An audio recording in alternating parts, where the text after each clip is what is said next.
So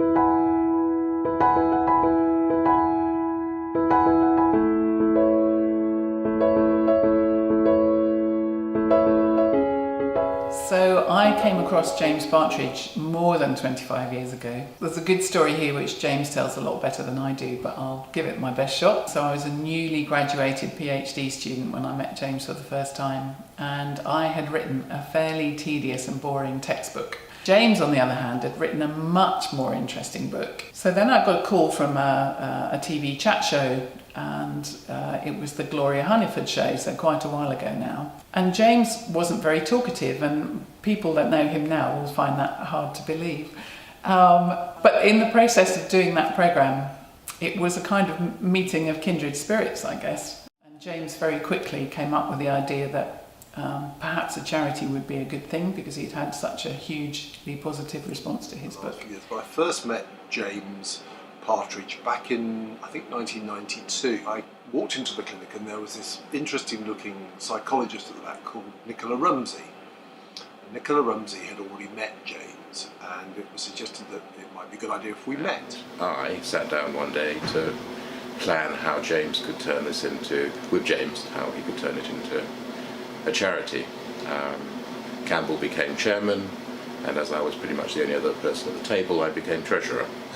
I had my office door open and James Partridge came along the corridor, and he was looking for someone to evaluate an education pack and help develop it. We had a very interesting conversation, and I seem to have been involved with Changing Faces ever since. Somehow I got asked to be involved in an education project, which then morphed into Changing Faces' first product, if you like, which was the education pack for primary schools, which I will hold up, of which I'm immensely proud.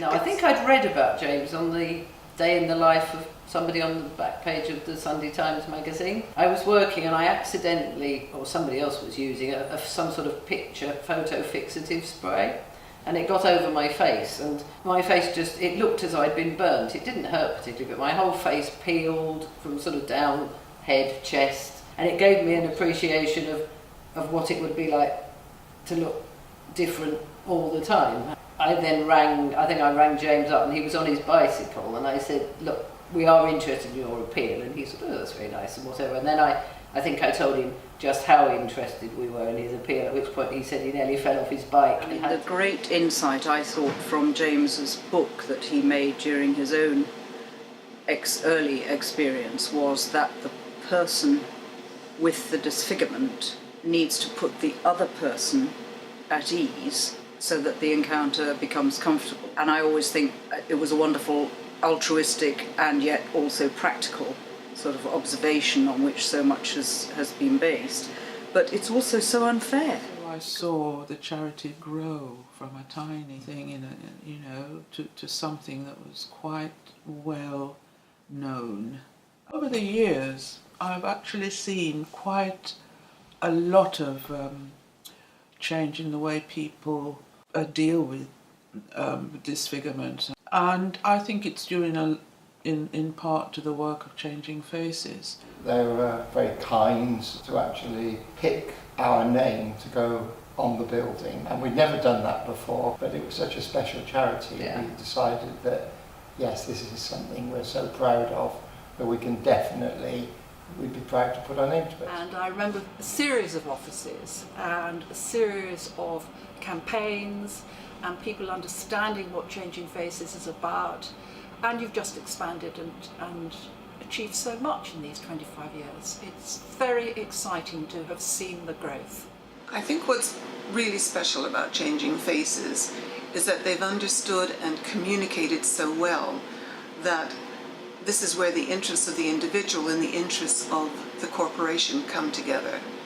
That making assumptions about what people can do on the basis of how they look simply undermines everything that any company or public body would want to do in terms of talent acquisition and enabling the contribution of everyone. Over my career, as a surgeon specialising in children who have visible difference, there has been a change in society. Years ago, if a mum and dad went out with a newborn baby with a cleft which hadn't had its lip repaired, and people would look into the pram and then would recoil away from the pram and would then ask the parents really invasive questions. What we hear time and again now is that patients are taken out by their parents, and people, grey-haired old people like me, look into the pram and say, oh, aren't they beautiful? And that's a major change. I think Changing Faces and James has been instrumental in that change. And for that, I will thank him from the bottom of my heart forever. So originally, when I started here as a consultant 21 years ago, we really had no psychological support for our patients. And there was a point where, as a surgeon, you'd have to say, look, I've done everything I can surgically, but really, I can't do anything more surgically to change how you feel about yourself. You need psychological support. So sending some of my young teenagers and adults down to Changing Faces was incredibly helpful. So I heard very early on about all the things that James Partridge was doing to set up what was going to be at that time a revolutionary charity to really make the focus of patient care driven by patients themselves.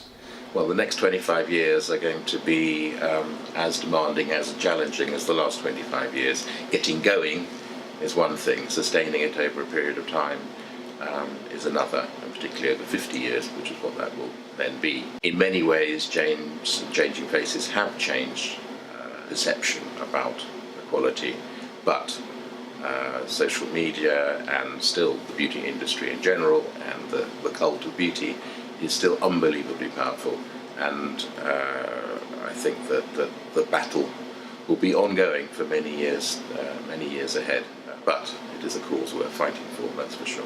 I think in the world of mental health we've increasingly recognised the very close connection between our physical well-being and our mental well-being, and I think Changing Faces embodies the bringing together of physical, practical support alongside psychological and emotional well-being support for people who are affected. Happy birthday, Changing Faces. You've done an incredible job in the first 25 years, and here's to the next.